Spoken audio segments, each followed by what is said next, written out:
ये आज अपना हो गया पेज 17।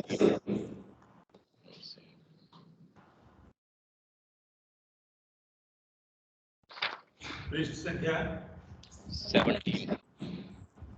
ये जो नया चैप्टर शुरू हुआ है, ये सब आवाज ब्रेक हो गई।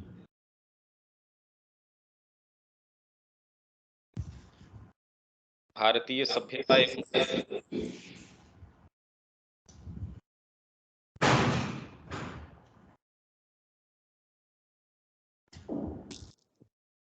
आवाज सही आती है मेरी या सही नहीं आ रही है?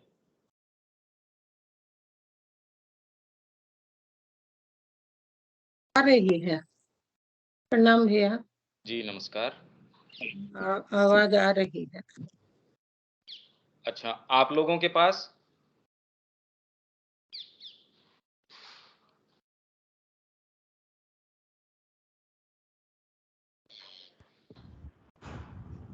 ठीक आ रही है सर। अच्छा ठीक। ये फुल हो गया है।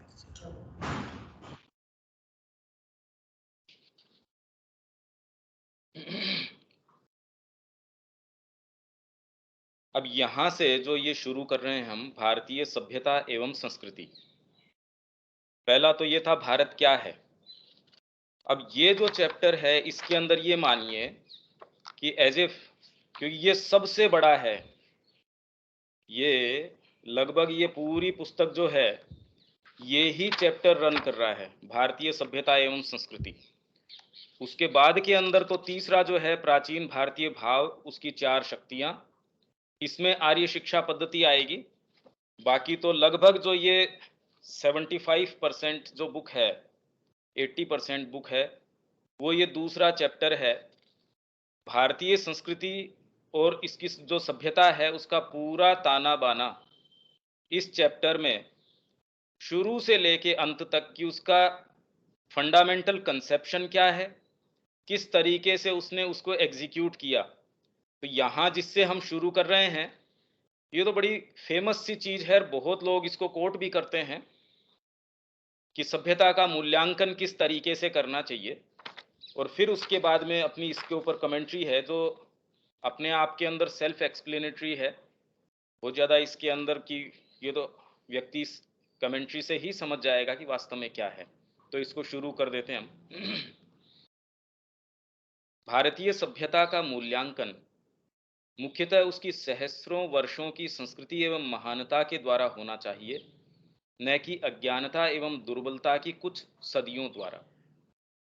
एक संस्कृति का मूल्यांकन सर्वप्रथम उसके मूलभूत भाव द्वारा, फिर उसकी सर्वोत्कृष्ट उपलब्धियों द्वारा, और अंततः अपने जीवित बने रहने की, पुनरुद्धार की तथा जाति की चिरंतन आवश्यकताओं के नए चरणों के अनुरूप ढलने की, जो उसकी चिरंतन आवश्यकताएं हैं जाति की, कोई भी रेस की, उसके जब नए चरण आते हैं, अलग अलग चरण आते हैं व्यक्ति के भी, जैसे बाल्यावस्था है, उसके बाद युवावस्था है, प्रौढ़ की अवस्था है, वृद्धावस्था है, अलग अलग चरण आ गए।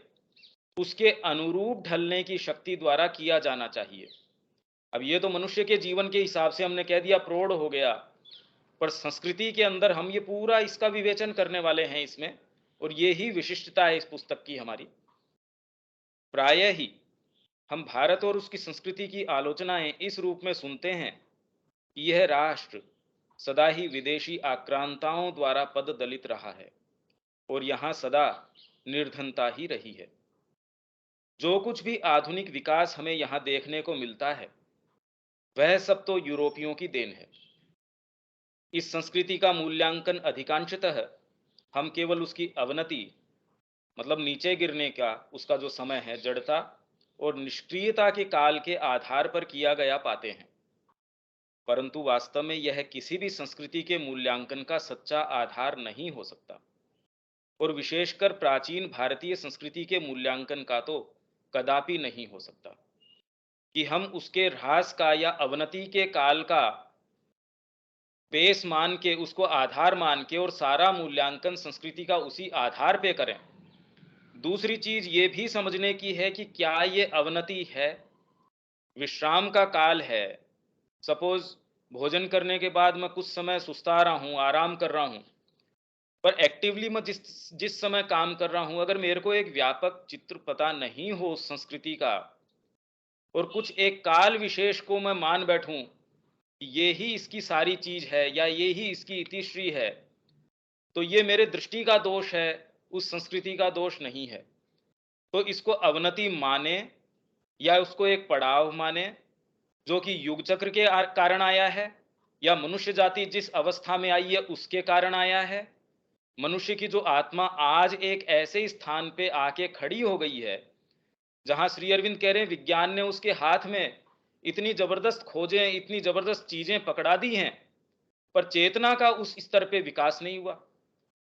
चेतना एक्सपोनेंशियली वैसे ही ग्रो करी नहीं, और टेक्नोलॉजी ने हमारे हाथ के अंदर बहुत सारी शक्तियां पकड़ा दी।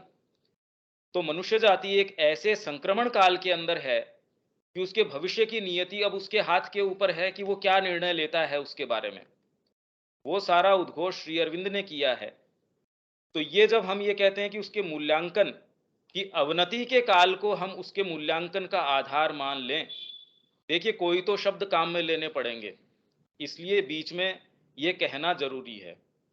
ये नहीं मान लेना कि अवनति, भाई ये तो एक युग चक्र है, चक्र है, जैसे दिन है, शाम हुई, रात हुई, एक पूरा चक्र है, तो मैं कह दूं ये तो उसकी अवनति हो गई। तो वैसे ही हम अपने विकास के अंदर पूरे चक्र देखते हैं। आत्मा का अपना एक चक्र है जिसके अंदर जीवन धारण किया, सारे अनुभव लिए, फिर मृत्यु के बाद वो कह रहे साइकिक सारे को आत्मसात करता है जो भी इस जन्म में उसने अनुभव लिए, और जितने ही अनुभव लिए उतना ही काल वो रेस्ट करके आत्मसात करने में लेता है और उसके बाद नया जन्म लेता है। तो ये सारे के सारे ऐसे वैश्विक चक्र हैं। अगर हम भारतीय संस्कृति, मनुष्य की जो प्रोग्रेशन है, ये सारी बातें करें तो उसको एक 150 साल के दायरे में, और वो हमारी मानसिकता से, भाई हम अपनी मानसिकता को संस्कृति के ऊपर प्रोजेक्ट कर रहे हैं और वो भी एक बहुत छोटे काल के लिए, ये सही नहीं है। तो एकमात्र श्री अरविंद में हमको इसका जस्टिफिकेशन मिलता है कि इसका परिप्रेक्ष्य क्या है, देखें कैसे।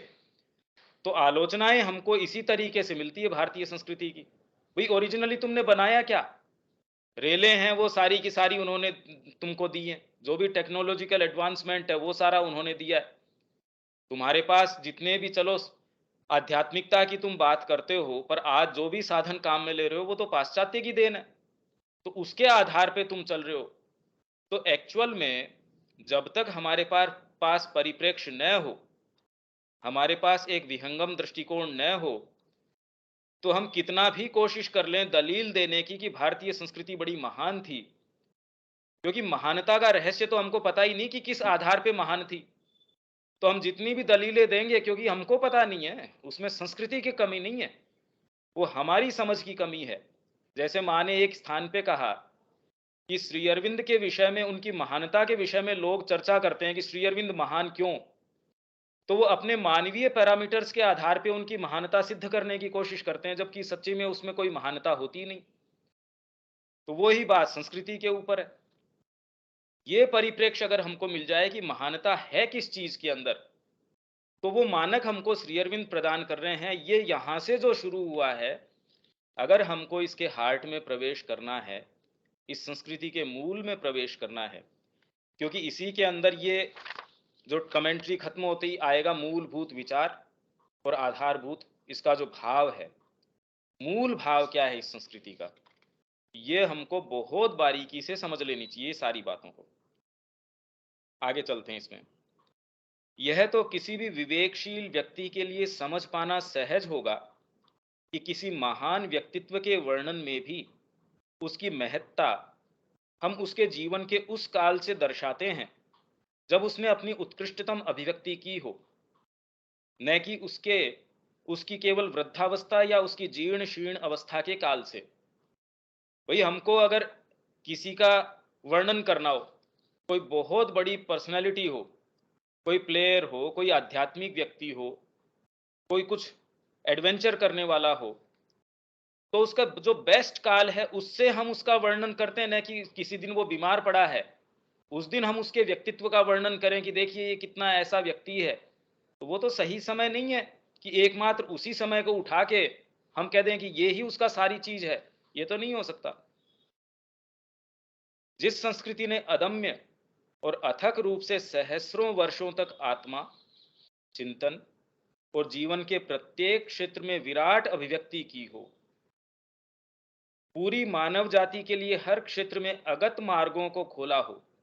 अगत मतलब ऐसे मार्ग जहां पहले कभी कोई न गया हो, ऐसे मार्गों को। अरे कौन सा फील्ड है जो इसने छोड़ा है? आत्मा के नहीं, के ही नहीं, चिंतन के नहीं, कर्म के।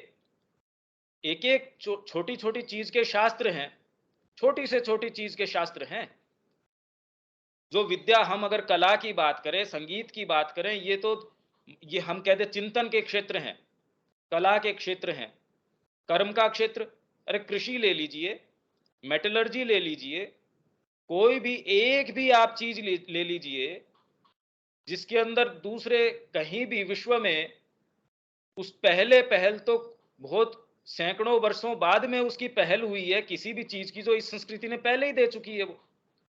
और ऐसे सूत्र हैं जो कि अब धीरे धीरे अनवेल होते जा रहे हैं, सामने आते जा रहे हैं। ऐसी चीजें हैं जो सूत्र रूप में आज तक भी हम उसको डिसाइफर नहीं कर पाए हैं, उसको हम खोल नहीं पाए हैं। वैसे सूत्र रूप के अंदर ऑलरेडी निहित है अभी भी। श्री अरविंद यही कह रहे हैं।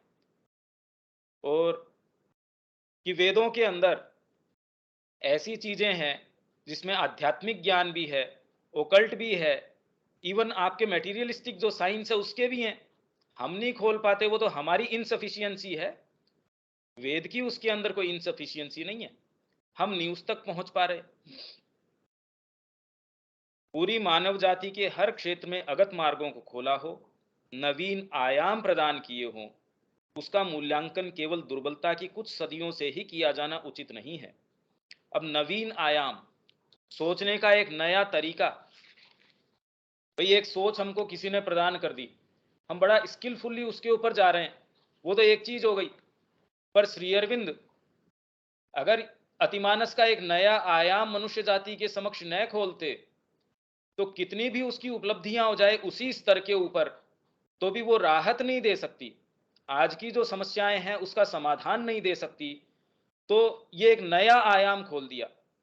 तो इसी तरीके से इस संस्कृति ने कितने कितने क्षेत्रों में, हर क्षेत्र में, आत्मा के क्षेत्र में, चिंतन के क्षेत्र में, मानव उद्यम के क्षेत्र में एक से एक नए आयाम खोल दिए हैं और समयानुकूल नए आयाम खोल दिए। आज का समय ऐसा है, ये नया आयाम खोल दिया। श्री अरविंद ने आज की जो भौतिक संस्कृति, आज जो हमारा युग आया, उसमें अतिमानस का आयाम खोल दिया। हम इसकी कल्पना नहीं कर सकते कि अगर ये आयाम न खोला जाए तो कोई होप नहीं बचता मनुष्य जाति के समक्ष। जो सारी समस्याएं हैं उनका कोई निराकरण नहीं नजर आता।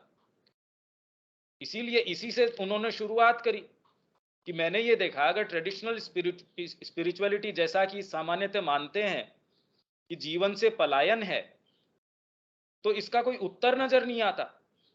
ये एक सामान्य व्यक्ति जो अपने रोजमर्रा के काम में लग रहा है उसकी बात नहीं, पर जो वास्तव में खोज करना चाहता है कि चीजों का मूल क्या है, यहाँ एग्जिस्टेंस का अर्थ क्या है, तो अगर यहां से भाग जाना ही इसका अर्थ है, तो ये तो कोई अर्थ नहीं हुआ।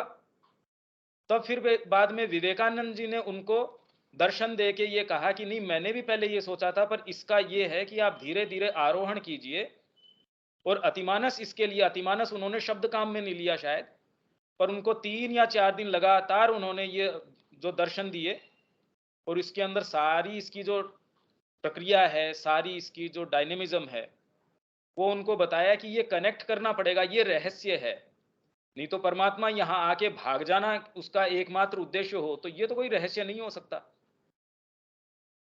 इसके साथ ही साथ एक मूलभूत प्रश्न यह भी उठता है कि आखिर किसी संस्कृति का मूल्यांकन करने के मानक क्या होने चाहिए, क्या पैरामीटर्स हैं, स्टैंडर्ड्स क्या हैं किसी भी संस्कृति के। ये एक फंडामेंटल प्रश्न है जो किसी भी पुस्तक में या तो हैंडल ही नहीं किया जाता, और अगर हैंडल किया भी जाता है तो मानवीय दृष्टिकोण से।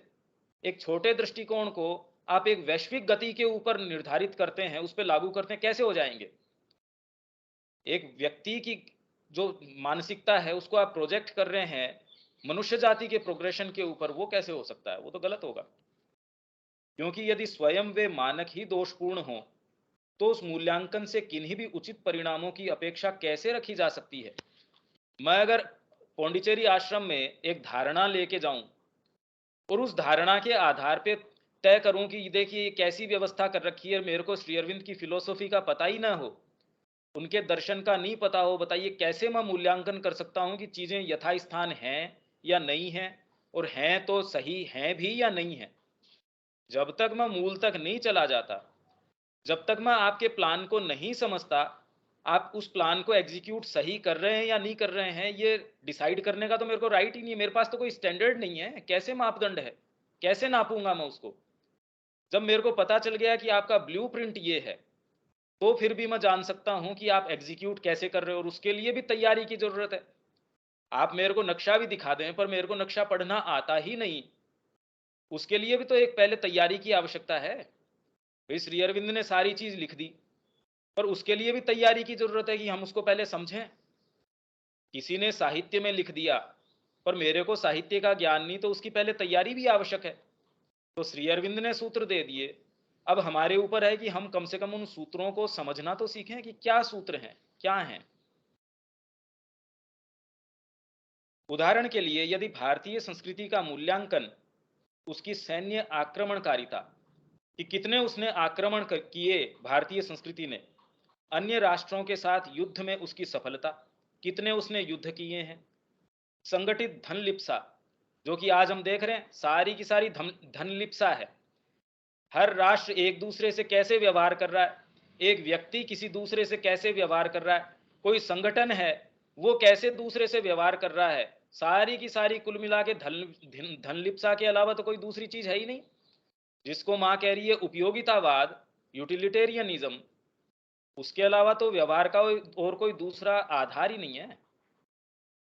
संगठित धन लिप्सा और डकैती की प्रवृत्तियों की विजय, राज्य विस्तार और शोषण के लिए उसके अदम्य आवेग के द्वारा किया जाए, तो भारत कदाचित ही मानवता के पैमाने पर सही उतरेगा। अगर ये मापदंड किए जाएं कि उसकी कितनी प्रवृत्ति रही डकैती होने करने की, कितना डाका डाला। यही तो विवेकानंद जी ने कहा कि एक ऐसी संस्कृति है जिसने सबको अपनी बाहें खोल के आलिंगन किया, सबको एक जने का निवाला नहीं छीना मुंह से, और एक दूसरा राष्ट्र ऐसा है जो पूरे विश्व के ऊपर और उसको पद्दलित करता जा रहा है, उसको तो आप महिमा मंडित कर रहे। और एक राष्ट्र ऐसा है जिसने एक निवाला किसी के मुंह से नहीं लिया, कोई भी दूसरी जातियां आई उनको स्थान दिया। भारत एकमात्र ऐसा है जिसने सबको स्थान दिया, सबको फ्लरिश करने की जगह दी, और उसको आप कहते असभ्य है। कैसे मानक हैं ये। तो ये सारी बातें वास्तव में तो विवेकानंद जी की चल रही है यहाँ पे। तो वो कदाचित ही मानवता के पैमाने पर सही उतरेगा अगर ये मानक हो तो, क्योंकि ऐसी कोई भी प्रवृत्ति उसकी संस्कृति के मूल भाव के लिए सर्वथा विजातीय है, ऐसी उसके भाव में है ही नहीं। वो सोच ही नहीं सकता कि कोई ऐसा भी कर सकता है। महानता के ऐसे ही भ्रमित मूल्यों पर तीक्ष्ण कटाक्ष करते हुए स्वामी विवेकानंद कहते हैं, विवेकानंद जी क्या कहते हैं, ऐसा कहा जाता है, योग्यतम ही जीवन संग्राम में जीवित बचता है। सर्वाइवल ऑफ द फिटेस्ट जिसको बोलते हैं कि वो ही जो है हमेशा बचा रहता है। तब फिर ऐसा कैसे कि साधारण धारणा अनुसार यह जाति मतलब भारतीय जाति जो अन्य जातियों की अपेक्षा अत्यंत अयोग्य है, सबने यही आज तक कहा है कि ये एकदम अयोग्य हैं, इनको किसी चीज का पता नहीं। जो मैकॉले ने उस समय कहा था शिक्षा पद्धति के लिए, वो इस दृष्टिकोण से ज्यादा कहा था कि भाई वहां अपन ईसाइयत करेंगे, कुछ उनमें संस्कार तो आएंगे। इतनी पोंगापंथी है, इतने व्रत त्योहार, इतने ज्यादा असभ्य लोग हैं। ये ही कार्ल मार्क्स ने कहा कि लोग तो मतलब जितनी यंत्रणा किसी भी जाति को दी गई है आज तक, उससे ज्यादा यंत्रणा भारत को दी गई है। पर अब जो भी हो, जितने भी क्यों, अगर ब्रिटिश लोग नहीं करते तो कोई दूसरा करता, क्योंकि असभ्य लोग हैं। ये यहां इसमें पत्र आएगा, उनका लेख छपा अखबार के अंदर कि बहुत असभ्य लोग हैं। हालांकि जो इनको यंत्रणा दी गई वैसी मानव इतिहास में पहले नहीं दी गई, पर अब ये नहीं देते, कोई दूसरा देता, क्योंकि असभ्य लोग हैं, इनको तो शिक्षित करना तो देखिए जरूरी था। ये विचार है उनके। और इसी सारे एजेंडा को लेके आपके जो ये मैक्स मूलर है, सारा जितना भी प्रयास है, ये सोच के ये प्रयास है कि असभ्य लोग हैं बिल्कुल। और ऐसा नहीं है कि उनका ही मानना है। अगर हमको पूछ लिया जाए कि मानक बताइए, आप कहते हैं आप इस संस्कृति को बिलोंग करते हैं, तो महानता के मानक तो बताओ। अगर हमको ये नहीं पता हो तो हमारे पास कोई जस्टिफिकेशन देने को नहीं है कि हमारी संस्कृति महान है वास्तव में। क्योंकि हमारे अपने अंदर एक डिफिटिस्ट है जो ये पहचानता ही नहीं कि हम किस संस्कृति को बिलोंग करते हैं, हम किस धरोहर को अपने साथ लिए रहते हैं।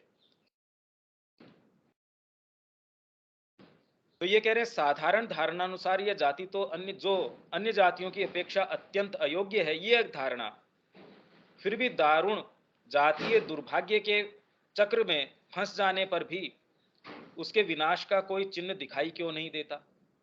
अगर सर्वाइवल ऑफ द फिटेस्ट की बात है और भारतीय संस्कृति जो है फिटेस्ट नहीं है, फिटेस्ट क्या फिट ही नहीं है, तो भी ऐसे दुष्चक्र में, समय के दुष्चक्र में, संस्कृतियों के दुष्चक्र में कितने कितने आघात हुए, विदेशी ताकतें कितनी कितनी आई, तो भी ये अगर अयोग्य है तो जीवित कैसे बचा रहा। अगर सर्वाइवल ऑफ द फिटेस्ट की बात करें तो ये फिटेस्ट अगर नहीं था तो फिर ये बचा कैसे रहा, ये कह रहे हैं विवेकानंद जी।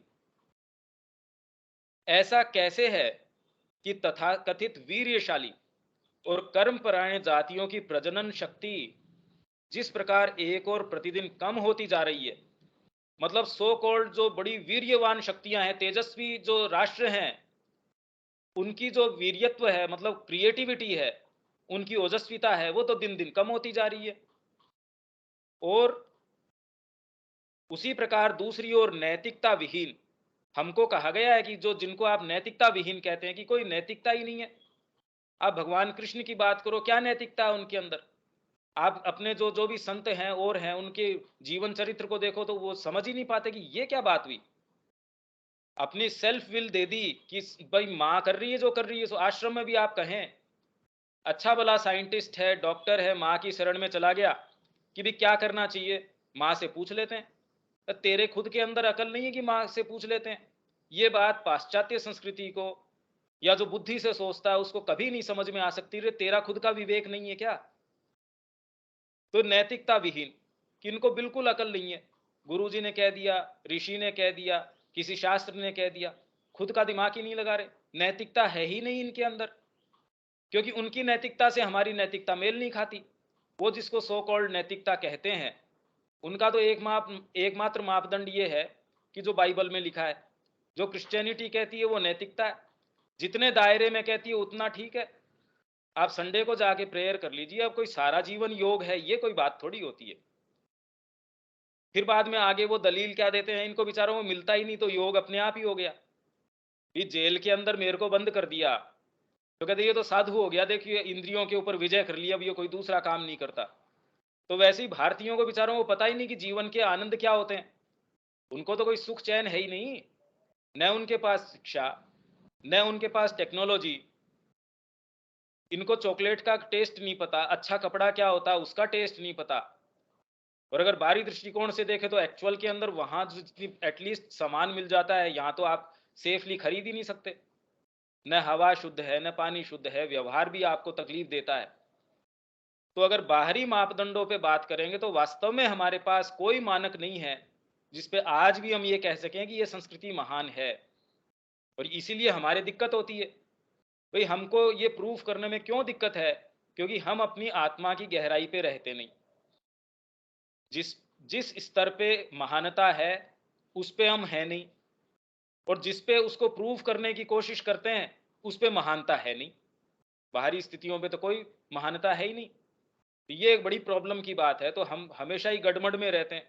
कहने को तो कह देते हैं महान है, पर अंदर से कोई चीज गवाही नहीं देती उस चीज की। ये क्या महानता? रेलवे स्टेशन पे चले जाओ, आपके साथ दुर्व्यवहार होगा। किसी भी कोई ऑफिस में चले जाओ, वहां आपके साथ दिक्कत होगी। वो कहते ये महानता का मतलब तकलीफ पाना महानता का मानक है क्या? आपकी पब्लिक लाइफ में सिविक सेंस नहीं है एक बेसिक, आपको ये महानता। तो हम भी सोचते हैं हाँ भाई ये तो गड़बड़ी है। पर महानता के मानक तो आत्मा के आधार पे हैं। आज की स्थितियों को हम महानता के मानक के रूप में नहीं ले सकते। तो इसीलिए ये मानक हमारे दिमाग में क्लियर होने चाहिए। ये जब तक क्लियर नहीं होंगे, हम कभी भी इस संस्कृति ने क्या किया, हमको क्या करना चाहिए, आज उसका क्या स्वरूप, हमको कुछ भी नहीं समझ में आएगा। इसलिए ये बहुत ज़्यादा इम्पोर्टेंट है। इसको आप अपने तरीके से जो भी मार्किंग करनी है, जो भी चीज़ें हैं, आप वो इसके कर लीजिए। क्योंकि ये देखिए, पर्सनली मैं आपको ये कहूँ कि कितने सालों से भारतीय संस्कृति पे अपनी जो पुस्तक आई ग्रेटनेस ऑफ इंडियन कल्चर वाली, फिर उसको उसकी कंपोजिंग करना, उसका अनुवाद करना, इसको सारे को तैयार करना, सारे जो सेशंस है वो करने के बाद भी अब धीरे धीरे इसकी जो चीजें हैं ऐसे है जैसे वो बीज आपके पड़ा है और वो धीरे धीरे खिलता रहता है। तो जब मेरे को इसमें इतना आनंद आता है, धीरे धीरे अब वो खिलता रहता है, फूल जो बीज है वो फूटता है, फूटने के बाद वो उसमें और नई चीजें आती है। तो निश्चित रूप से मैं ये रिक्वेस्ट करता हूं आपसे सारों से कि इसमें और गहनता से अगर हम इसके बीज डालेंगे, हमको लगता है कि आज हम समझ गए। पर जब ये कड़ियां हमारी चेतना में जुड़ती हैं, जिस समय जाके जुड़ती हैं, बहुत आनंद आता है और उसका सच्चा अर्थ समझ में आने लगता है। ये मैं निश्चित रूप से कह सकता हूँ। तो इतने वर्षों से ये काम करने के बावजूद भी, एक्सरसाइज कर रहे हैं या कुछ भी अपना काम कर रहे हैं, उस समय कोई चीज ऐसी कड़ी जुड़ जाती है, बड़ा उसमें लगता है अरे हाँ ये बात समझी थी उस समय, पर आज अनुभव हुआ उसका कि क्या है। तो वो कड़ियां हमारी जुड़नी शुरू हो जाएंगी। तो आप अपने तरीके से इसको जो भी आपको जो लगे वो आप अपने नोट्स बना सकते हैं, आप अंडरलाइन कर सकते हैं, कुछ भी कर सकते हैं। और वो धीरे धीरे अंकित होना शुरू हो जाएगा। और कितना अंकित होता है वो तो हमारे सबके ऊपर है। देखिए, उसी प्रकार दूसरी ओर नैतिकता विहीन हिंदुओं की वृद्धि सर्वापेक्षा मतलब सबसे अधिक हो रही है। जो लोग एक पल में समस्त विश्व को रक्त रंजित कर सकते हैं, उनके लिए तारीफ की झड़ी लग जाती है। जिसने सबका खून बहा दिया, वो जातियां तो तारीफ के लायक हो गई। और जो लोग कुछ लाख लोगों के सुख के लिए संसार के आधे लोगों को भूखा मार सकते हैं, कुछ लाख लोगों के लिए आधे संसार के लोगों को भूखा मार दिया उन्होंने, वे भी गौरवान्वित हो सकते हैं। किंतु जो लोग मतलब भारतीय अन्य लोगों का अन्न न छीनकर करोड़ों मनुष्यों को सुख और शांति प्रदान करते हैं, वे क्या किसी प्रकार का सम्मान प्राप्त करने योग्य नहीं है? और ये किनको कह रहे हैं? उनकी सभा में खड़े होकर कह रहे हैं विवेकानंद जी। सोचिए आत्मा की कितनी जबरदस्त ताकत चाहिए ये शब्द कहने के लिए उन्हीं की सभा के बीच में, कि वो जातियां जो अपने आप को गौरवशाली बताती हैं, किस कारण? क्योंकि उन्होंने दूसरे की लूट मार कर ली, दूसरे के साथ दुर्व्यवहार कर लिया, उसकी पॉकेट मार के मैंने अपनी यूनिवर्सिटीज खोल ली, मैंने अपनी संस्कृति को इलेक्ट्रीफाई कर दिया, और जिसकी पॉकेट में से मार लिया उसको मैं ये कह रहा हूं देखो कितना असभ्य व्यक्ति है। ये कहने के लिए आप सोचिए आत्मा की कितनी बड़ी शक्ति और साहस चाहिए। शताब्दियों से दूसरों के ऊपर किसी भी प्रकार का अत्याचार न करके करोड़ों लोगों के भाग्य का संचालन करने वालों के कार्य में क्या किसी प्रकार की शक्ति का विकास प्रकट नहीं होता? इसका अगर पूरा आप पढ़ना चाहें तो ये अपन ने रेफरेंस भी दे दिया। ये complete works of Swami Vivekananda के चौथे खंड में है। ये मूल हमने अंग्रेजी का संदर्भ दिया है, क्योंकि उसका अनुवाद तो हमने खुद ने किया था, तो अब हिंदी का तो कहाँ से उसका संदर्भ लेके आते। तो ये संदर्भ है, अगर पूरा हम इसको पढ़ना चाहें तो हम उसको रेफर कर सकते हैं। यदि धन संपदा और वैभव और बाहरी संपन्नता ही किसी सभ्यता के मूल्यांकन के मानक हों, तो तथ्य यह है कि किसी समय एशिया और विशेषकर भारत में धन संपदा की प्रचुरता को दरिद्र यूरोप द्वारा बर्बरता का सूचक बताकर अवमानित किया जाता था। और एक समय ऐसा था जब यहां धन संपदा प्रचुरता में थी, तो यूरोप क्या कहता था भारत को देख के या एशिया को देख के कि बर्बर लोग हैं, इतना पैसा है इनके पास। उस समय यह कहा जाता था। परंतु सारी धन संपदा की अंधाधुंध लूटपाट के एक दीर्घ काल के बाद जब स्थितियां बिल्कुल विपरीत हो गई, तब वही यूरोप अपनी इस लूटी हुई संपदा पर गर्व करते हुए स्वयं को उसी आधार पर सभ्य और विकसित बताने लगा। और जिनकी संपदा को उसने लूटा और जिनकी संस्कृति को प्रायोजित तरीके से अभी भी ये काम चल रहा है और बहुत विशाल स्तर के ऊपर चल रहा है, प्रायोजित तरीके से उसने पूरी तरह नष्ट भ्रष्ट करने का प्रयास किया। उन्हीं भारतीयों को अशिष्ट, दरिद्र और भूखे नंगे कहकर उनका उपहास करने लगा। जीवन मूल्यों में भेद दृष्टिकोण के भेद को उत्पन्न कर देता है। यह बहुत इंपॉर्टेंट बात है कि आपकी लाइफ वैल्यूज क्या हैं। भैया आप कहीं भी जाएंगे, कोई स्थान क्यों इंपॉर्टेंट है, अगर मेरे को नहीं पता हो कि ये श्री अरविंद आश्रम है या इस रूम में श्री अरविंद रहे थे, तो मैं एक दृष्टिकोण से उसको देखूंगा। यही पता चल जाए कि मां श्री अरविंद यहां बैठ के भेंट करते थे, उसका तो सारा दृष्टिकोण ही चेंज हो गया, हमारा जीवन मूल्य चेंज हो गया उससे। तो जीवन मूल्य में भेद आने से दृष्टिकोण का भेद हो गया। ये सारा दृष्टिकोण हम ले रहे हैं किसी भी चीज के प्रति, वो इसके ऊपर निर्भर करता है कि हमारा जीवन मूल्य क्या है। तो प्रॉब्लम फंडामेंटली हम लोगों के साथ क्या चल रही है कि जीवन मूल्य हमारे वैसे के वैसे ही है, उनमें कोई शिफ्ट नहीं है। इसलिए हमारे दृष्टिकोण में कोई भेद नहीं है, हम चाहे कितना भी पढ़ लो, कितनी भी बातें कर लो, क्योंकि जीवन मूल्य वैसा का वैसा है। उसमें अगर फंडामेंटल फर्क नहीं आता तो दृष्टिकोण में कोई भेद नहीं आता। श्री अरविंद की सावित्री भी अगर उसके पब्लिशर के हाथ में जाएगी तो वो ये देखेगा ज्यादा से ज्यादा व्यापार कैसे कर लें इसका, उसको ये पता नहीं कि इससे जीवन को कैसे संवार लें, उसको बेचारे को पता ही नहीं इस चीज का। उसको तो जीवन मूल्य अलग तरीके के हैं। तो जब जीवन मूल्य आपके जैसे होंगे, आपका दृष्टिकोण भी वैसा ही होगा।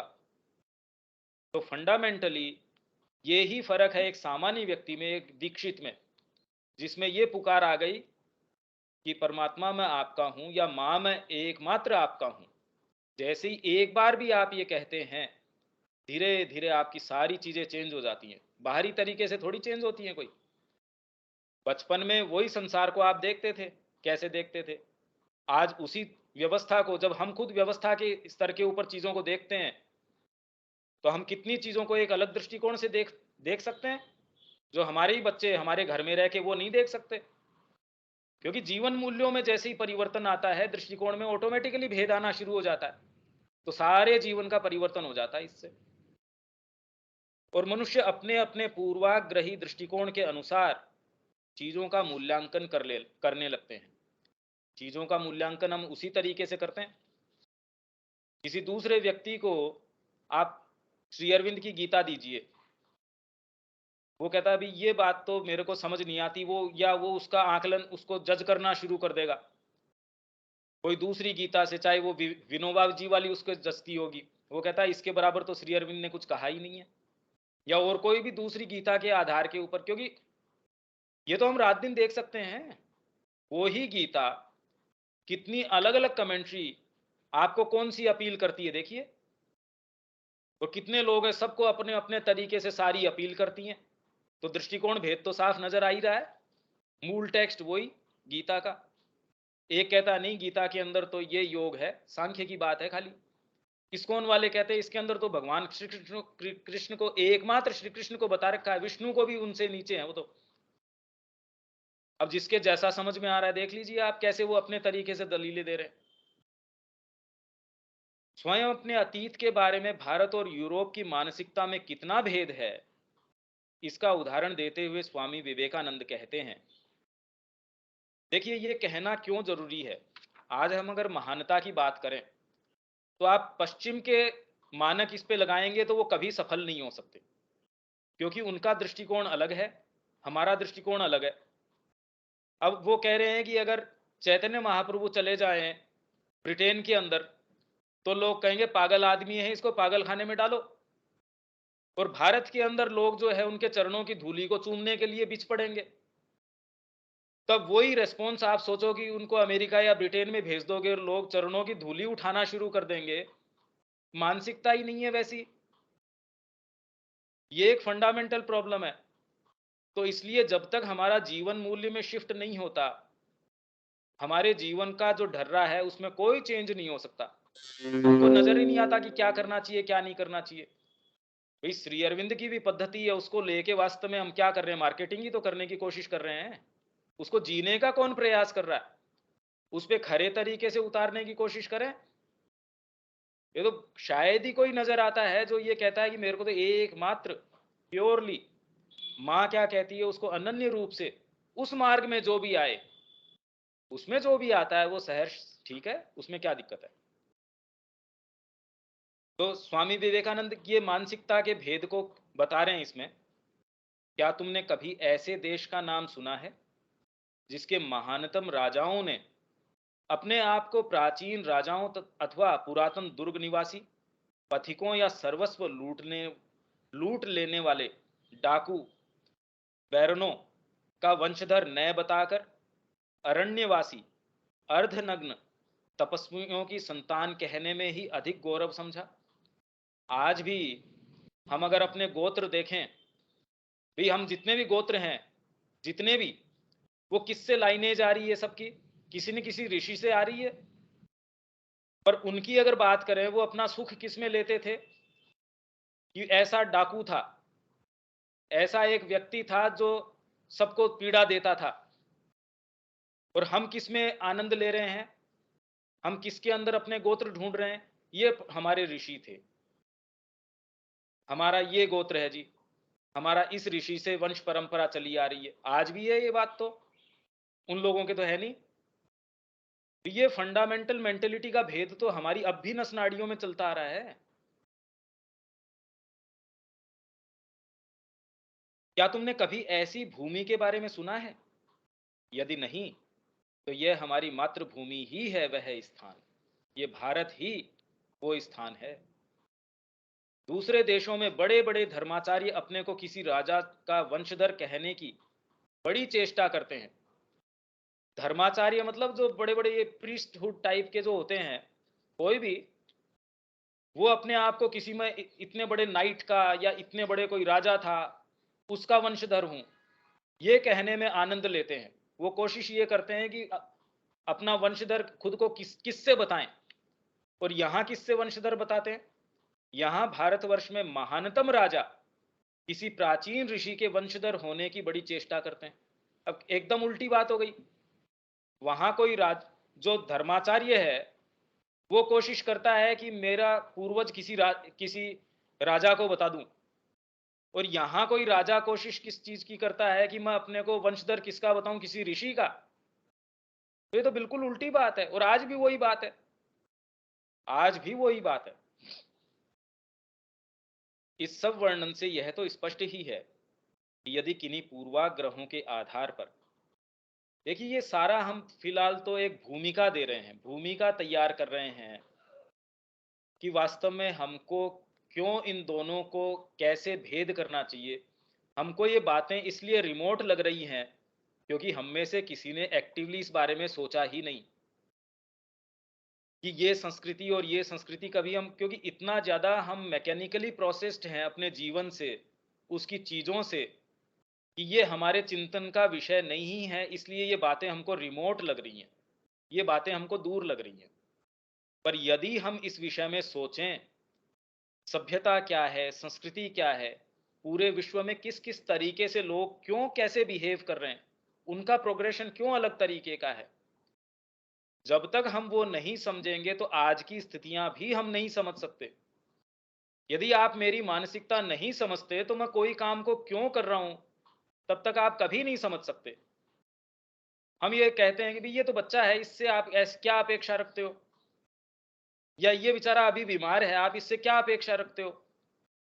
पर ये हम कभी भी नहीं समझ सकते कि ये एक दूसरे दृष्टिकोण से आता है, तो आप उससे कैसी अपेक्षा रख सकते हैं। ये तो कोई प्रश्न ही नहीं करता हम में से। तो ये बड़े फंडामेंटल प्रश्नों की यहाँ बातें चल रही हैं। इसके लिए जब तक कि हम सतत इस विषय में चिंतन नहीं करेंगे, तो इसके लिए नेसेसरी जो ग्रूव्स है या बैकग्राउंड है, वो भी हमारे पास नहीं है। सामान्यतः ये बातें करी जाती हैं, और बातें तो हर तरीके की करी जाती हैं। और श्री अरविंद ने भी तो अपने सारी चीजों का समाहित करके बातें ही तो करी है, उनका रहस्य ही तो उद्घाटित किया है। पर हमारे लिए वो भी वैसी बातें न्यूज़पेपर में छपती है, वो भी वैसी ही बातें।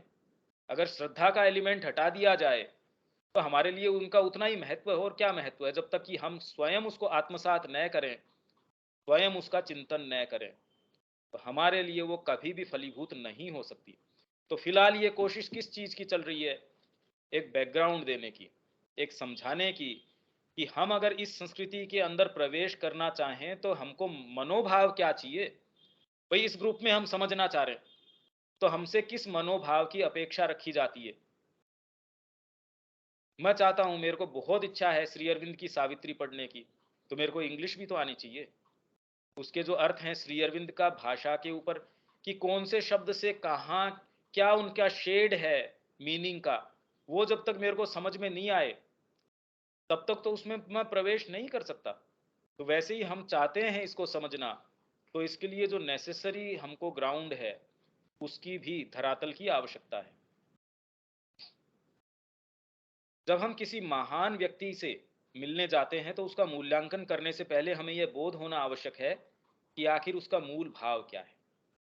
यदि कोई व्यक्ति पांडिचेरी स्थित श्री अरविंद आश्रम में जाए, परंतु उसे यह बोध न हो कि उस स्थान का मूल भाव क्या है, श्री अरविंद का दर्शन क्या है, आश्रम का वह मूल उद्देश्य क्या है जिसकी चरितार्थता के लिए सारी व्यवस्था की गई है, तो वह केवल बाहरी व्यवस्था के ब्यौरों को ही देख पाएगा और उसी के अनुसार उस स्थान का वर्णन करेगा। वैसे ही वर्णन करेगा उस स्थान का, और दूसरा वर्णन कैसे कर सकता है। भैया आप आश्रम की पेपर फैक्ट्री में जाएंगे, मूल उसका क्या है, जब तक वो नहीं पता हो तो आप तो उसको जो सामान्य इंडस्ट्री है वैसे ही देखेंगे। आश्रम प्रेस में जाएंगे, आपको वैसे ही नजर आएगा जो बारी तरीके से, इनफैक्ट आपको उससे भी कमजोर नजर आएगी। पैसे के दम पे जो मशीनें काम करती है, ओवरनाइट शिफ्ट करती है, वैसे तो वहां होता नहीं। तो आप कहेंगे इनकी इफेक्टिविटी तो सामान्य जीवन में जो मशीनें काम करती है उस उतनी भी नहीं है, तो मूल्यांकन उल्टा हो गया। तो वो करना ही नहीं चाह रहा वो काम। भी जैसे उदाहरण में देता हूं, आश्रम का पेट्रोल पंप है, उसके ऊपर कोई पेट्रोल भर रहा है, वो साधक है। और आप रात दिन पेट्रोल भरवाते हैं, वो साधक थोड़ी भरते हैं आपका पेट्रोल। तो कौन सी चीज है जो उसको परिवर्तित कर रही है, काम थोड़ी परिवर्तित कर रहा है। जो फंडामेंटल उसका भाव क्या है वो उसको चेंज कर देता है। तो पेट्रोल भरते भरते भी उसकी साधना हो रही है। और यूं सारे जो आपके रात दिन गाड़ियों में पेट्रोल भरते हो, पूछो उनसे उनकी कोई साधना हो रही है क्या, उसको तो रिमोटली सेंस भी नहीं है कि उसको साधना होती भी क्या है। तो ये कितना एक सीधा सीधा उदाहरण है कि जीवन का जो मूल्य है वो आपके दृष्टि भेद को सारे के अंदर फर्क ले आता है। यही हमारे अंदर है, यही बात तो हमारे अंदर है। बाहरी काम हम सारे कर सकते हैं, जीवन मूल्य क्या है उसमें शिफ्ट आया कि नहीं आया वो हम अपनी सिंसियरिटी से देख सकते हैं। हमारे मुंह का स्वाद तो हम खुद ही पहचान सकते हैं, दूसरा थोड़ी मूल्यांकन करेगा इसका। पांडिचेरी स्थित श्री अरविंद आश्रम जैसी एक इकाई का वर्णन भी तभी सही मायनों में यथार्थ हो सकता है जब व्यक्ति अंतरंग रूप से श्री अरविंद और श्री मां के मूल भाव को, उनके दर्शन को समझता हो। किसी भी व्यक्ति, संस्था, व्यवस्था आदि के बाह्य ब्योरों का किसी भी मात्रा में उचित मूल्यांकन हम उसके मूल भाव, उद्देश्य केंद्रीय विचार को जानकर ही कर सकते हैं। अब हम धीरे धीरे बिल्ड कर रहे हैं मूलभूत विचार पे आने के लिए, कि हम मूलभूत विचार के ऊपर आए बिना उस संस्कृति को नहीं समझ सकते। तो इसीलिए जब ये खत्म होगा तो हम सीधे आ जाएंगे आधारभूत विचार एवं मूलभूत भाव। इस संस्कृति का भाव क्या, एक चीज, फिर उसको क्रियान्वित करने के लिए उसने क्या किया, अलग अलग जो काल आए उसके पड़ाव में, उसमें उसने कैसे रेस्पॉन्ड किया, कैसे किया। बहुत मजबूत आदमी है, बीमार पड़ती रोना चिल्लाना वो शुरू कर दिया, ऐसा नहीं है, या छोटी सी चोट लगी वो भी झेल नहीं पाया। तो सारे पड़ाव उसने कैसे झेले और उसको कैसे माकूल तरीके से उसका उत्तर दिया, कि सारा ताना बाना, पूरा ताना बाना इसके अंदर आने वाला है। तो ये हम बिल्ड कर रहे हैं कि मूल भाव में प्रवेश करना तो सबसे पहले आवश्यक है, नहीं तो ये पुस्तक भी या कोई भी चीज हम नहीं समझ पाएंगे। जब एक बार हम किसी राष्ट्र के मूल भाव के विषय में सचेतन हो जाएं, तब फिर हमें यह देखना होगा कि उस भाव की चरितार्थता की दिशा में उस राष्ट्र ने कितना कार्य किया है और क्या क्या उपलब्धियां की हैं। यदि भाव अपने आप में महान हो परंतु उसकी बाह्य चरितार्थता न हो, और यदि हो भी तो बहुत ही क्षीण मात्रा में हो। मैं परमात्मा की सेवा करना चाहता हूं, बहुत गहरा भाव है, पर मैं करना एक एक पल उसको देना नहीं चाहता। तो कितना भी मेरा बड़ा भाव रहा हो, मैं सारी मनुष्य जाति के अंदर वेद को फैला देना चाहता हूं, श्री अरविंद के जो दर्शन है उसको फैला देना चाहता हूं, पर मेरे से सुबह उठा ही नहीं जाता, मैं कुछ काम कर ही नहीं सकता, समय पे मेरे से जिस चीज की मांग की जाती है वो मैं कर नहीं सकता, और अगर करता हूं तो भी बहुत थोड़ी देर के अंदर मैं थक जाता हूं। तो अगर मूल भाव तो मेरा बड़ा उदात्त है, बड़ा सबलाइम है, पर मैं एग्जीक्यूशन में तो बहुत कमजोर हूं, तो ये महानता का मानक तो हो ही नहीं सकता। ये क्या महान हुआ? तो श्री अरविंद ने अतिमानस का की संकल्पना करी, काम कुछ किया नहीं उसके लिए, अब क्या महानता हुई बताइए? फिर तो पता नहीं किस किसने ये संकल्पना करी होगी, हम तो नहीं जानते। यदि भाव अपने आप में महान हो परंतु उसकी बाह्य चरितार्थता न हो, और हो तो भी क्षीण मात्रा में, तो यह अपूर्णता की निशानी होगी, और वह भाव क्रिया में निष्प्रभावी ही माना जाएगा। एग्जीक्यूशन में वो इनइफेक्टिव है वो भाव, जैसा कि हमारे सबके जीवन में इनइफेक्टिव है। माँ के लिए हम कितना कर पाते हैं, हम संतुष्ट थोड़ी हो उस चीज से, कुछ नहीं कर पा रहे, तो वो इनइफेक्टिव है। भाव तो बहुत हो सकता है, तो कर्म में कितना आ रहा है, इफेक्टिव है भी या नहीं है। पार्थिव अभिव्यक्ति में तो उसकी बजाय उस राष्ट्र को ही महत्ता दी जाएगी जिसका भाव भले ही अपेक्षाकृत कम उत्कृष्ट रहा हो, पर जिसने उसे सफल रूप से चरितार्थ किया हो और उस भाव में यथा सामर्थ्य उपलब्धियां की हो। कोई भी भाव व्यवहार में उस हद तक यथार्थ माना जाएगा जिस हद तक वह अपने आप को क्रियात्मक प्रयोग में ढालने में सफल होता है। अब यदि कोई संस्कृति इन दोनों लक्षणों से युक्त भी हो, ये दो दो चीजें तो हो गई, उसके अंदर भाव भी बड़ा ऊंचा है और उसके अंदर उसने बहुत उपलब्धियां भी करी, ये दोनों चीजें आ गई, दो पैरामीटर्स उसने फुलफिल कर दिए, दो पड़ाव उसने पूरे कर लिए। पर क्या उससे महानता के सारे मानक पूरे कर दिए? अब श्री अरविंद आगे तीसरा मानक और दे रहे हैं। यदि किसी संस्कृति का भाव उच्च हो और उसने महान उपलब्धियां भी संसिद्ध की हो, परंतु जो हो क्षणजीवी ही, थोड़े ही समय जीवित रही, आपने बहुत उपलब्धियां की, महान आपका जो उद्देश्य रहा, पर आप साल दो साल उस काम को कर पाए, तो क्या कर पाएंगे? ये भी कोई महानता का सूचक नहीं है। 10 दिन में कोई काम को कर पाया, उसके बाद में कर नहीं पाता। कोई कंपनी ने एक बहुत प्योर चीज या इतनी जबरदस्त चीज निकालने का विचार किया, 10-5 दिन निकाल पाई, फिर बंद हो गई, तो वो क्या कोई सफल कंपनी थोड़ी हुई? तो वैसे ही संस्कृति, पहला मानक, दूसरा मानक, तीसरा ये है कि अगर वो क्षणजीवी ही हो, जिसमें किसी आघात को सहन करने की सामर्थ्य न हो, किसी दुर्घटना से उबरकर उसमें अपने आप को पुनः स्वस्थ करके नवीन ऊर्जा के साथ आगे बढ़ने की शक्ति न हो, तो यह उसकी अशक्तता, दुर्बलता और अपूर्णता का ही सूचक होगा, न कि किसी प्रकार की महानता का। तो इस मानक के आधार पे देखें तो और संस्कृतियों की हम बात करें तो पहले तो उनका मूल भाव क्या रहा, वो हम इस चीज का कंपैरिजन करेंगे या श्री अरविंद करेंगे, हम तो क्या करेंगे कि मूल भाव क्या रहा भारतीय संस्कृति का अन्य संस्कृतियों का। अब क्योंकि भाव ही इसका तो परमोच्च का भाव है, तो इसकी उड़ान को रोकने वाला कोई नहीं है। पर अगर कोई संस्कृति है जिसका मूल भाव ही एस्थेटिक्स से ऊपर नहीं जाता, एथिक्स से ऊपर नहीं जाता, तो उसका जो क्रियान्वयन है वो भी उसी दायरे के अंदर फिक्स हो जाएगा। तो आप रोमन संस्कृति की बात करें, यूनानी संस्कृति की बात करें, कितनी भी महान उपलब्धियां रही हों कला के अंदर, साहित्य के अंदर, जीवन के अंदर, उनकी सिविक लाइफ के अंदर, एडमिनिस्ट्रेशन के अंदर, सारों के अंदर उनकी अपने तरीके की उपलब्धियां रही, पर ये तीसरा जो मानक है क्षणजीवी ही। आज उनके खाली नामो निशान है, जबकि ये संस्कृति है अभी भी नए रूप में फ्लरिश कर रही है, क्योंकि उस कड़ी को श्री अरविंद ने पुनर्जीवित कर दिया, पुनर्स्थापित कर दिया, रिस्टोर कर दिया। तो ये और कहीं ये दूसरी ये बात नहीं आती कि जो ऋषियों की परंपरा है, जो उनका एक विकास क्रम है, श्री अरविंद उसी कड़ी को जोड़ते हैं इस युग के तरीके से। इस युग में अगर वो उद्घोष न करें अतिमानस का, तो ऋषियों की जो संकल्पना है वो कभी पूर्णाहुति तक नहीं पहुंचती। तो श्री अरविंद ने जो नया आयाम खोला है, मानिए ये पूरे चक्र को पूरा करता है, उसको अपने एक लॉजिकल एंड तक पहुंचाता है। नहीं तो अगर श्री अरविंद का उद्घोष को हटा दिया जाए तो चाहे कितनी भी महानता रही हो ऋषियों के, जो भी उनकी जो संकल्पना है, उनकी जो भी चीजें हैं, वो कभी भी पूर्णाहुति तक नहीं पहुंचती अगर दिव्य जीवन की संकल्पना को श्री अरविंद सामने न लाएं तो।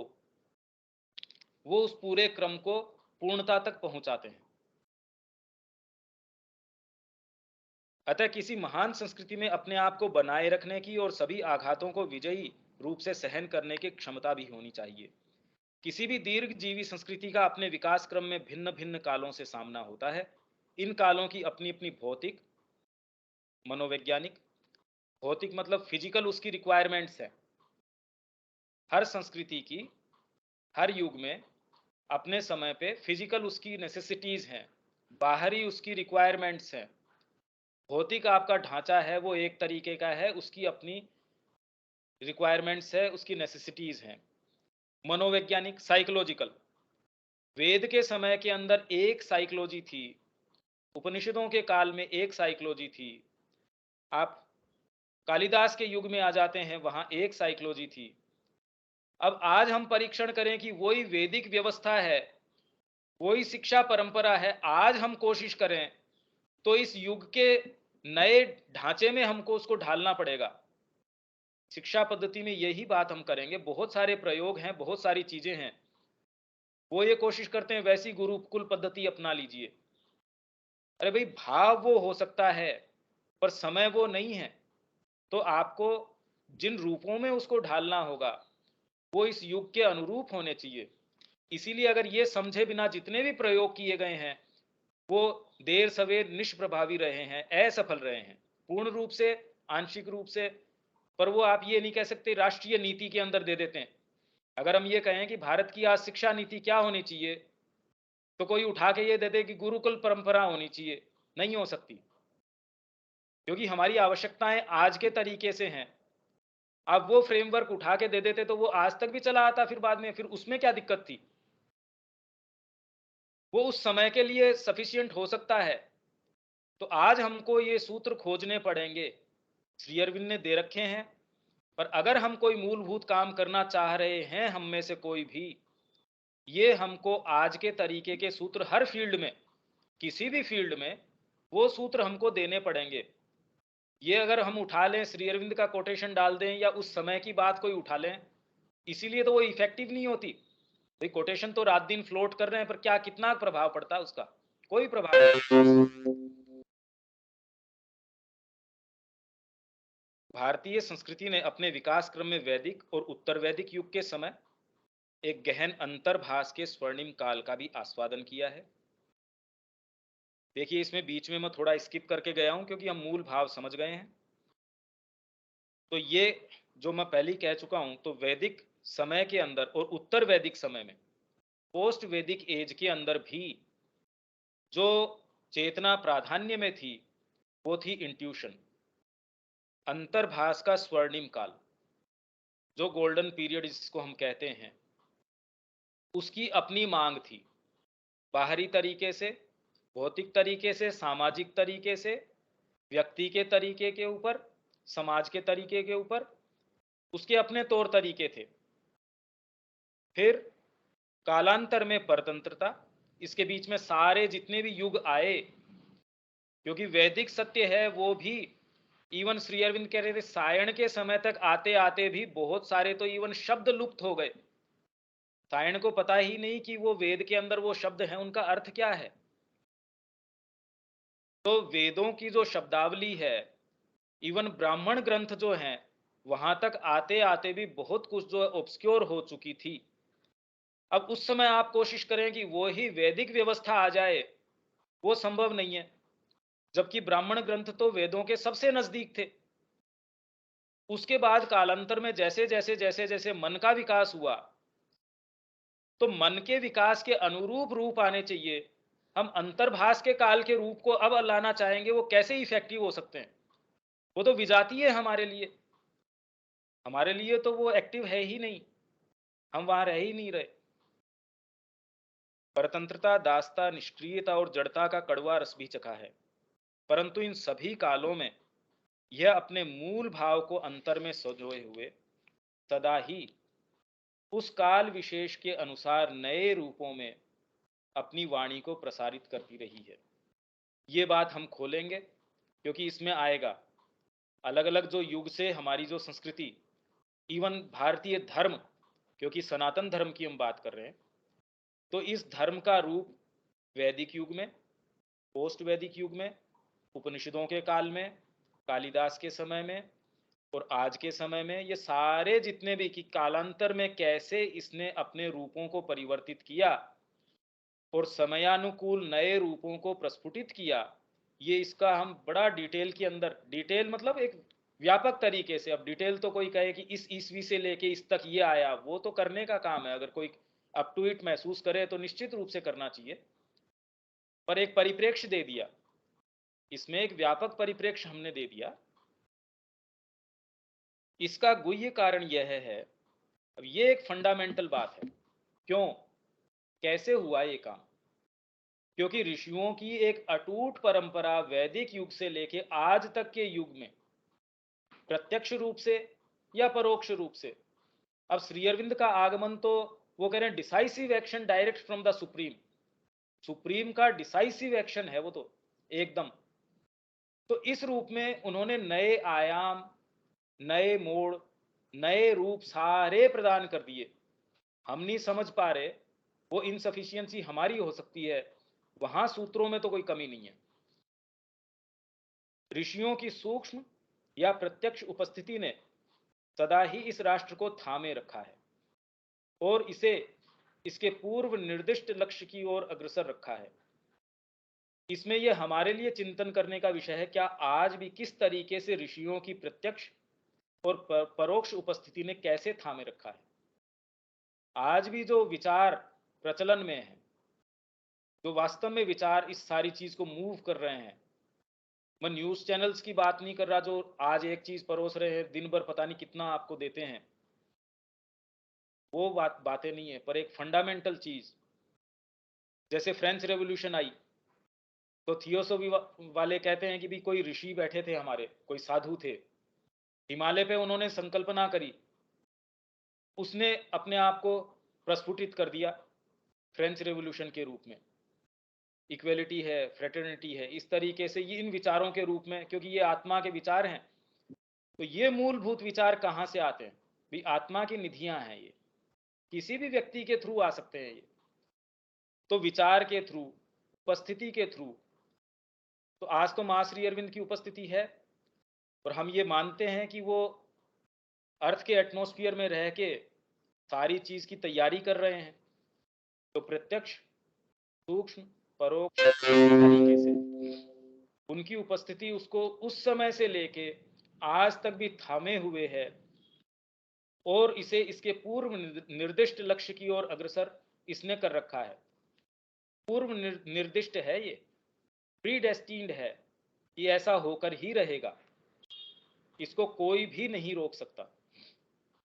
साथ ही इस संस्कृति का मूल भाव इतना सुदृढ़, व्यापक और सर्वसमावेशी रहा है कि यह सभी कालों के बदलते रूपों को आत्मसात कर उन्हें अपने अंतर की दिव्य अग्नि में परिशुद्ध करके हमेशा ही अपने आत्म भाव के अनुरूप नवीन रूपों में ढाल पाई है। अपनी आत्मा के रूपों के अनुरूप रूपों में ढाल दिया इसने। गीता के अंदर यही तो हुआ। गीता जो समन्वय साध रही है, वो तो आप लोगों ने पढ़ा ही था कि वो जो समन्वय साध रही है, सभी योगों का समन्वय साध दिया उसने।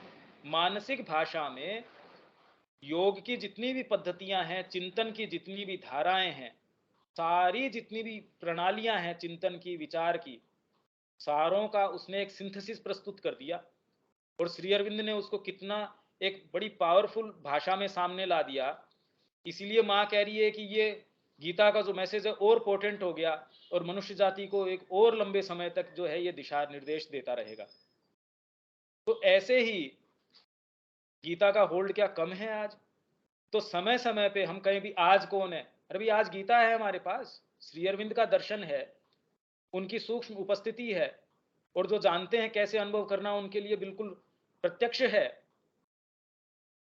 डिपेंड करता है पर दिशा किस कौन सी चीज है वो देती है, कौन सी चीज है जो वास्तव में हमको दिशा देती है। कम से कम इस संस्कृति के मूल भाव को आदिकाल से लेके आज तक ऋषियों की एक परंपरा है जिसने थामे हुए इसको रखा है। ये पैराग्राफ हम अगली बार कर सकते हैं और पहला जो इसका रहेगा आधारभूत विचार, उस पर चढ़ जाएंगे, या आप कहें तो मैं इसको पढ़ देता हूं फटाफट जिससे कि उस टॉपिक पे अपन चढ़ सकते हैं, आपके ऊपर है।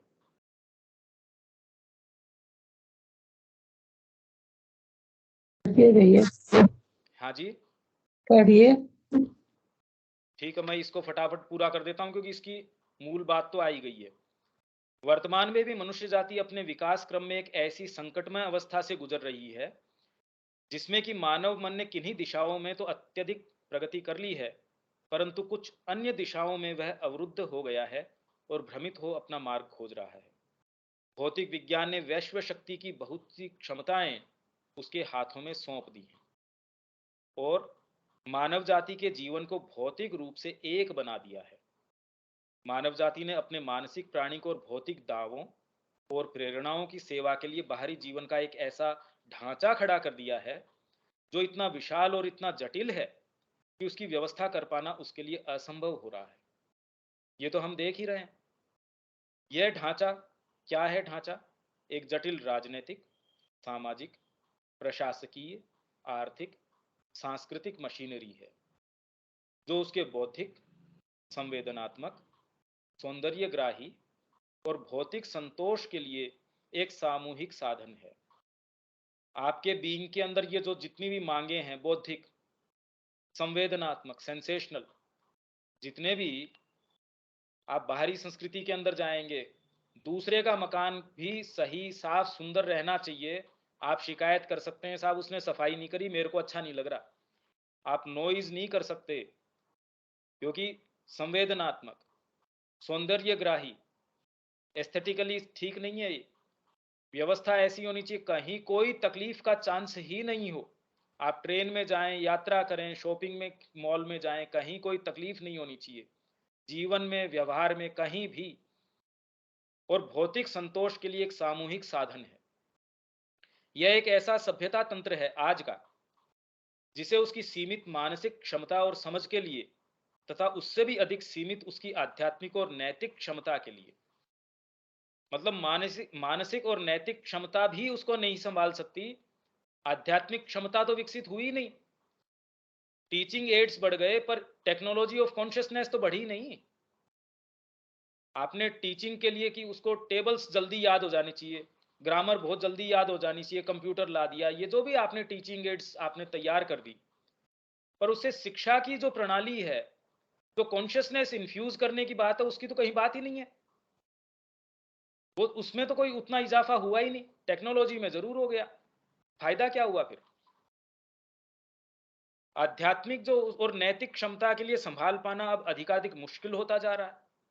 मेरे पास पहले साधन नहीं थे, अब मेरे को मेरे हाथ में बंदूक दे दी गई है, बताइए कैसे कैसे विचार आएंगे मेरे मन में, ये सोचिए। मेरे को साधन दे दिया जाए, पहले मेरे पास गाड़ी नहीं थी या जो भी नहीं था, एक सीमित दायरे में जो जो विचार आते थे, आज मेरे पास सारे साधन है, चेतना का विकास हुआ नहीं, किस ओर जाएंगे वो सारी सुख समृद्धि या जो भी मेरे पास साधन संसाधन है, देख लीजिए जा रहे हैं।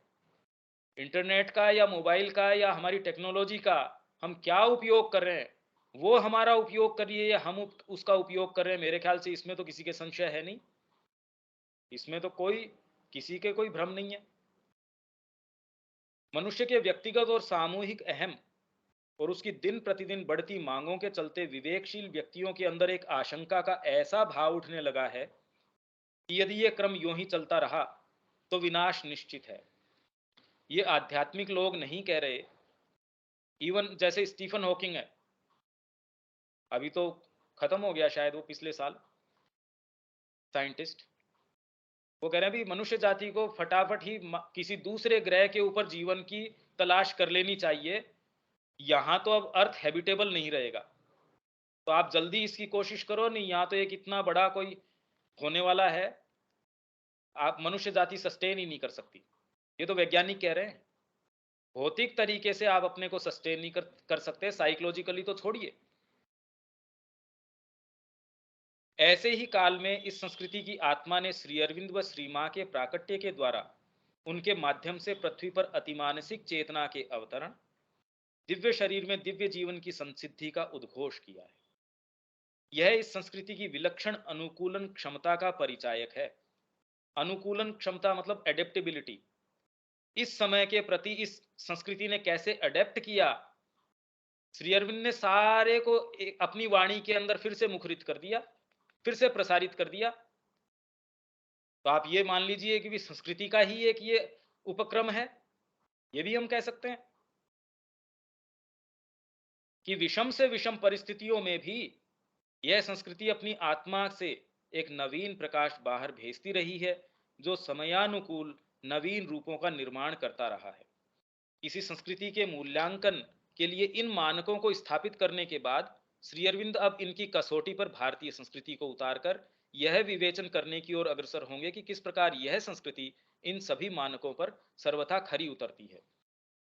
उस क्रम में अगर वो ये कंपेयर करते हैं कि ये संस्कृति कैसी रही, क्योंकि उनको उस संस्कृति का देखिए उसका फंडामेंटल जो है वो चीज बाहर लाएंगे, बाकी तो मूल उनका जो करने का है वो कि ये संस्कृति कैसे इन मानकों पे खरी उतरती है, कैसे उसका जो मूल भाव है वो सर्वोत्कृष्ट रहा। उस क्रम में फिर वो कंपैरिजन करेंगे कि इस संस्कृति का कैसे रहा, इस संस्कृति का कैसे रहा, और अगर ये संस्कृति का ये भाव रहा तो उसका एग्जीक्यूशन ऐसे रहा। तो जब इस क्रम में जब वो सारे को करते हैं तो इससे हमको एक विंडो मिल जाती है देखने के लिए कि बाकी सारी संस्कृतियां कैसे प्रोग्रेस कर रही हैं या कैसे उन्होंने प्रोग्रेस किया, कैसे एक समय पे आके वो रुक गई, नष्ट हो गई। ये पूरा हमको पूरा पिक्चर ताना बाना हमको इसमें मिलने वाला है, बहुत गहराई से, बहुत जबरदस्त चीज है ये। अगली बार हम इसको आधारभूत विचार के ऊपर ले पाएंगे। मेरे ख्याल से ये तो एकदम क्लियर है, आज में तो कोई दिक्कत वाली बात है नहीं।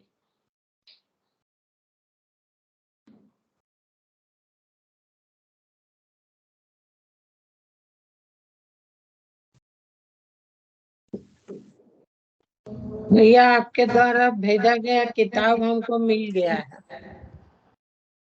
ठीक है, हम इसकी बाद में चर्चा कर लेते हैं। हाँ जी, आपको कोई है?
अगली तारीख कब होएगी हमारी?